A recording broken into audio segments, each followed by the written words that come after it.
हरे कृष्ण। जगत गुरु श्रील प्रभुपाद की जय। गुरुदेव महाराज की जय। अब चर्चा होगी 22वें गुण के ऊपर, गुरुजनों के श्रेष्ठ स्नेह की पात्रता। कौन है? श्रीमती राधा रानी, यानी कि उनकी कृपा की दृष्टि श्रीमती राधा रानी के ऊपर हमेशा रहती थी। तो वृक्ष के अंदर कई ऐसे बड़े बड़े श्रेष्ठ आचार्य रहते थे जो नंद महाराज को, यशोदा को या ब्रजवासियों को शिक्षा दिया करते थे कि कैसे जीवन हमें चलाना है। एक होता है दीक्षा गुरु और एक होता है शिक्षा गुरु।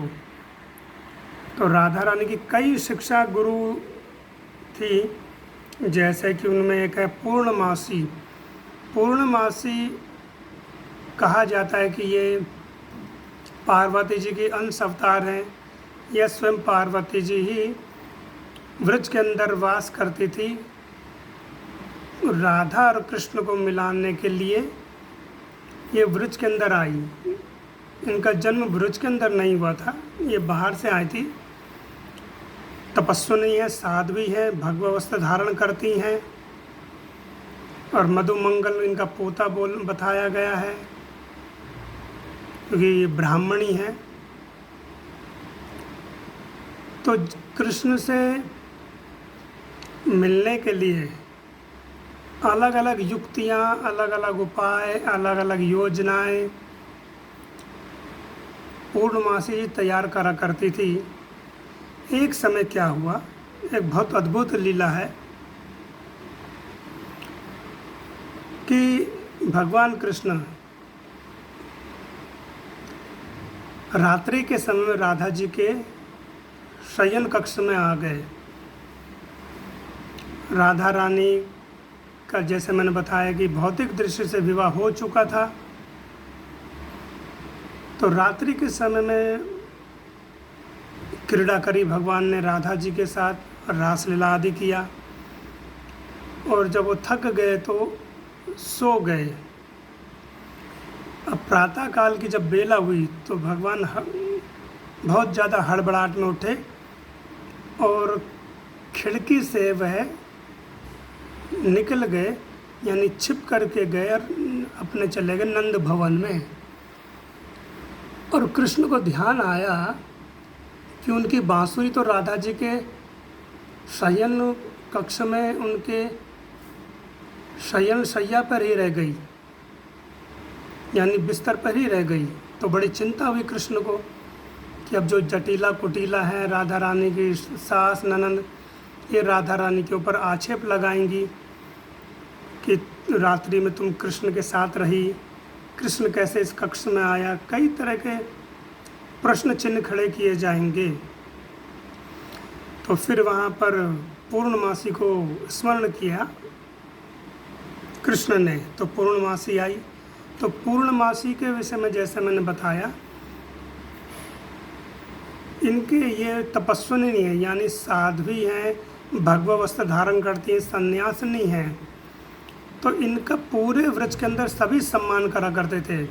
नंद महाराज, वृषभानु, यशोदा, कीर्तिदा, जटिला कुटिला, जितने भी ब्रज के वासी हैं सब इनकी आज्ञा का पालन किया करते थे और सब इनके सम्मान भी क्या करते थे।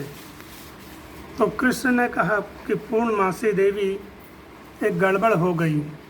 मैं रात्रि के समय में राधा जी से मिलने गया था और मेरी जो बांसुरी है वो वहीं रह गई, तो आप किसी तरह से मेरी बांसुरी लेकर के आओ। तो पूर्णमासी जी ने कहा ठीक है कि मैं जाती हूँ।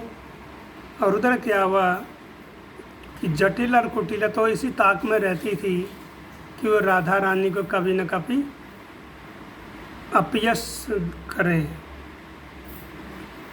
तो राधा रानी के कक्ष में चली गई जटिला कुटिला और देखा कि राधा रानी के शैया पर बांसुरी रखी हुई है।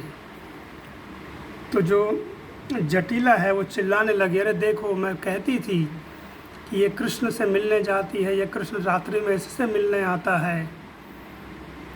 तो चिल्लाने लगी। अब राधा रानी एकदम से घबरा गई कि अब क्या होगा। तो कुटिला भी आ गई और आसपास के जो ब्रजवासी उनको इकट्ठा करने लगे, सब ये दोनों के दोनों, कि देखो ये चरित्रहीन है, हमारी बहू राधा कृष्ण से रात्रि में मिलती है। ऐसे होने लगा तो उसी समय क्या हुआ, पूर्णमासी आई। पूर्णमासी को ना योग माया यानी कि दुर्गा जी, तो उन्होंने ऐसी माया फैलाई। उन्होंने कहा कि क्यों शोर मचा रहे हो, तो कहा कि देखिए देवी जी, ये हमारी बहू चरित्रहीन है, ये कृष्ण से मिलती हैं। तो उन्होंने कहा कि कैसे पता चला कि तुम्हें ये कृष्ण से मिलती है, तो उन्होंने कहा कि ये देखो इसके सैया पर बांसुरी रखी है। तो उन्होंने कहा ये कृष्ण की कैसे हो सकती है बांसुरी, पूर्णमासी ने पूछा। तो बांसुरी तो एक ही बजाता है ना, जटिल और कुटिल ने कहा। तो पूर्णमासी जी गई फिर कुटिला के कक्ष में। तो कुटिला के कक्ष में गई तो वहाँ से उनको एक बांसुरी निकली। तो उन्होंने कहा देखो ये बांसुरी इसके कमरे से निकली है, इसका मतलब क्या है कि कृष्ण तेरे कमरे में भी आया था। तो जटिला एकदम से घबरा गई। फिर कुटिला के कक्ष में गई तो वहाँ कहा, देखा कि वहाँ पर भी एक बांसुरी है। तो उन्होंने कहा कि तू तो बुढ़िया हो गई है कुटिला। यानी कुटिला कौन है, वो राधा रानी की सास है। तो रात्रि में तेरे साथ कृष्ण सोया क्या। अब वो भी बड़ी घबरा सी गई, ये क्या हो रहा है कि मेरे कक्ष में भी बांसुरी और इसके कक्ष में भी बांसुरी। तो फिर वहाँ पूर्णमासी जी ने कहा कि राधा रानी चरित्रहीन नहीं है, तुम उसके ऊपर ऐसे दोष मत लगाया करो, लगता है रात्रि में बांसुरी की बरसात हुई है। अब सब लोग बड़े आश्चर्य में पड़ गए और पूर्णमासी के आगे किसी के बोलने का साहस नहीं होता था, क्योंकि वो बड़ी वयोवृद्ध हैं और क्या थी कि बहुत उच्च कोटि की साध्वी थी। तो उन्होंने क्या किया, पूर्णमासी ने छिपके से कृष्ण की बांसुरी उठाई और अपने कमर में छिपा ली, वस्त्रों में छिपा लिया और उसको बोले कि ये सब बांसुरी इकट्ठा करो, सबको फेंक दो, लगता है रात्रि में कोई ऐसी अद्भुत घटना घटी है। और जटिल और कुटिला कुछ बोल ही नहीं पाई, क्योंकि उनके कक्ष से भी तो बांसुरी निकली। तो ये है गुरुजन, यानी कि जो पूर्णमासी, ये भी कृष्ण भी इनको अपना एक तरह से गुरु मानते हैं। वैसे कृष्ण ने हरिनाम दीक्षा ली है भागुरी ऋषि से, और कृपाचार्य भी व्रज में आया करते थे।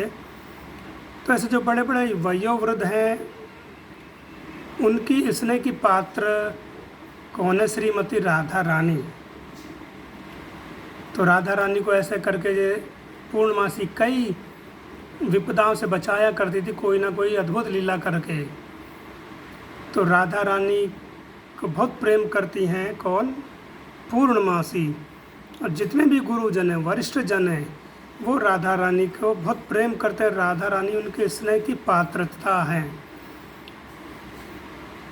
तो पूर्णमासी की जय हो, राधा रानी की जय हो, श्री श्री राधा चित्चौर की जय हो। बांसुरी वर्षा कराने वाली पूर्णमासी देवी की जय हो। हरे कृष्णा।